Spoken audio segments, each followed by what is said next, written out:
Right, you lovely people. So just a quick one, just like a little short video, a practice video.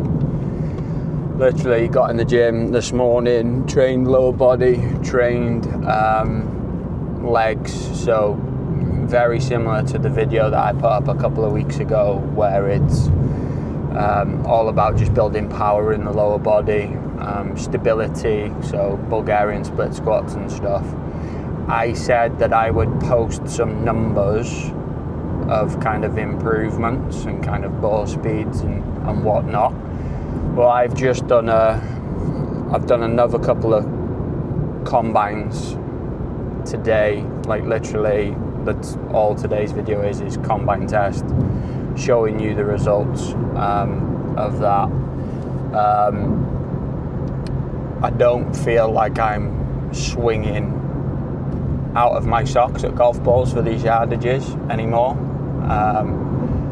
Admittedly, because I've changed my golf clubs, kind of obviously went through that in my Road to Scratch video. Now, go check that out if you haven't, and you can kind of see what's in the bag. The golf clubs do feel like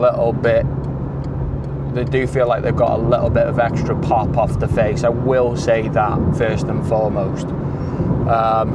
But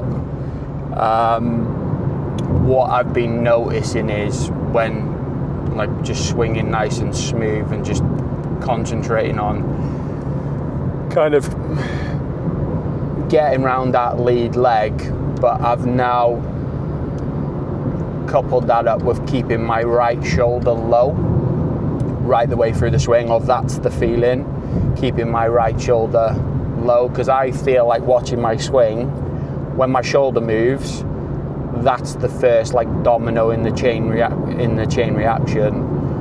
to lead to like effectively early extension or trying to stand up through impact.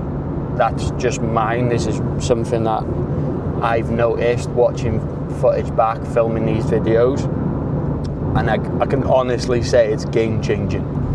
I'll show you the scores and the distances going through here. I've mentioned it a couple of times. Obviously, I got to 8.5 with the Arcos.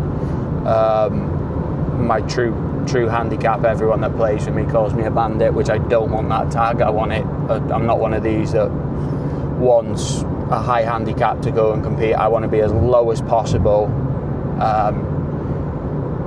basically just to prove to myself that I'm a semi-good golfer.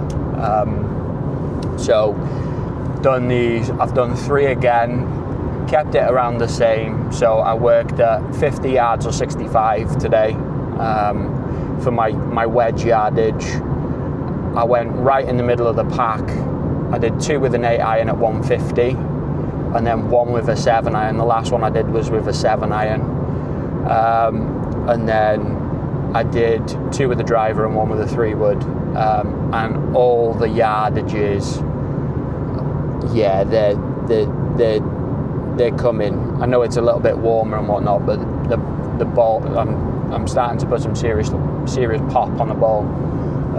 So when I eventually get out, I'm gonna be happy, I think, with how it's flying. It's just using my head and thinking my way around the golf course. So you'll see now, I put the screenshots of the combine results in. So there's a few that are low figure, and I think there's 1 plus without looking at it, which is like the higher the score, the better it is. And my last 2 sessions, the other video should be up now. The last 2 sessions I have been below 5 or in and around the 5 mark, which is a good thing for me, and it's just going to put that on the golf course.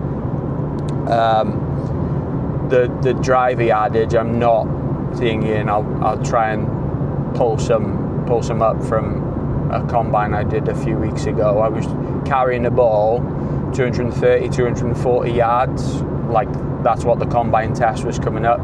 Well, today, after a month long of doing my mobility work and my strength work, the ball's up at like 270, 280. So proof is in the pudding.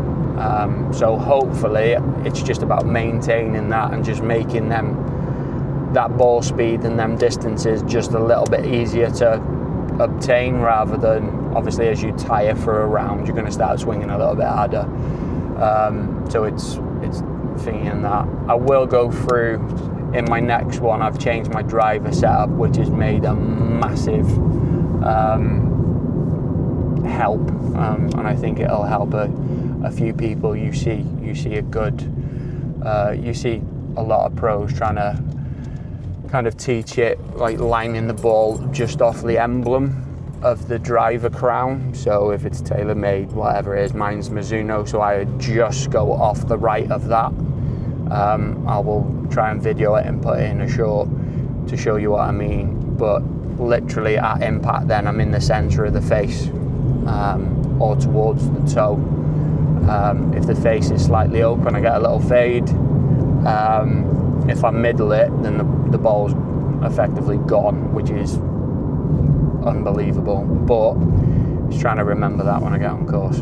So with that, just a quick one. Obviously go through the practice, kind of show you some scores, show you all how I'm improving. Hopefully you can take something from it and implement it in your game. And is Road to Scratch Part 3 done.